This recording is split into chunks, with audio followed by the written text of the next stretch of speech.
மசாலா அரைச்சி போட்ட கத்திரிக்காய் சாதம். கத்திரிக்காயே பிடிக்காதவங்க கூட இந்த சாதம் ரொம்ப விரும்பி சாப்பிடுவாங்க.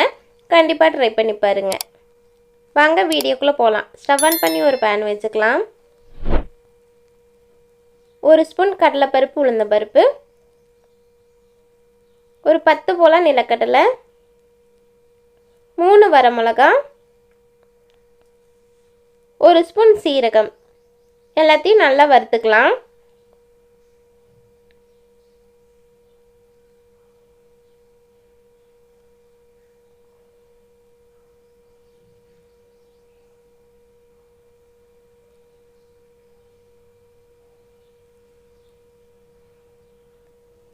எல்லாம் நல்லா வறுபட்டு வந்துருச்சு.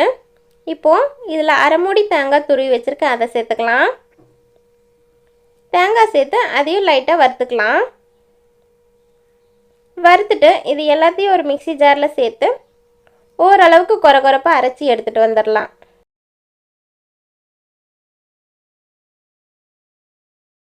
இப்போ அதே பேனில் 2 ஸ்பூன் ஆயில் சேர்த்துக்கலாம். ஆயில் காஞ்சதும் 1/4 ஸ்பூன் கடுகு,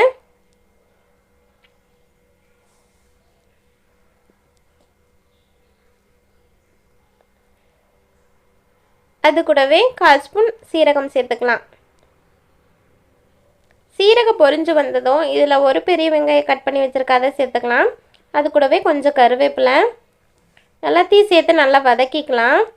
வெங்காயம் வதங்கி வந்ததும் இதில் 2 தக்காளி கட் பண்ணி வச்சுருக்க அதை சேர்த்துக்கலாம். இது கூடவே தக்காளி வதங்க தேவையான அளவு உப்பு சேர்த்துக்கலாம். உப்பு சேர்த்து வதக்குறப்போ சீக்கிரமாக வதங்கி வந்துடும். இப்போ பாருங்கள், தக்காளி நல்லா வதங்கி வந்துடுச்சு. இதில் நான் கத்திரிக்காயை நீல வாக்கில் கட் பண்ணி வச்சுருக்கேன், அதை சேர்த்துக்கலாம்.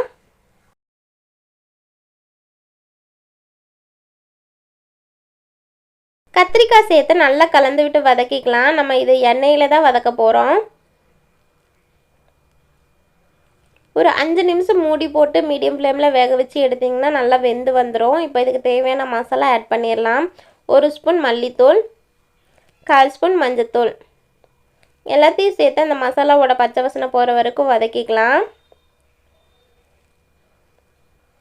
வதக்கிட்டு இதில் நம்ம ஆல்ரெடி அரைச்சி வச்சுருக்க தேங்காய் பேஸ்ட்டு அந்த மசாலாவை ஆட் பண்ணிக்கலாம்.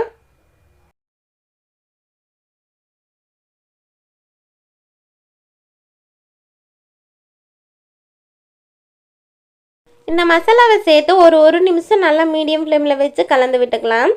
ஆல்ரெடி நம்ம இதை வறுத்து தான் அரைச்சிருக்கோம், அதனால் 1 நிமிஷம் நல்லா வதக்குனா போதும்.